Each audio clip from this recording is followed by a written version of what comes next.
च हनुमत्स्मरणात् भवेत्।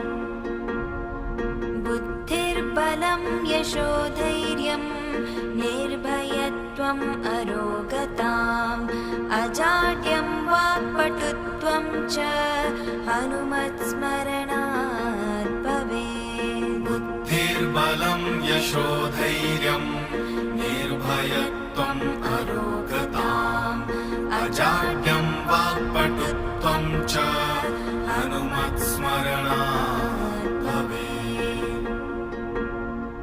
बुद्धिर्बलं यशोधैर्यं निर्भयत्वम् अरोगताम् अजाड्यं वाक्पटुत्वं च हनुमत्स्मरणात्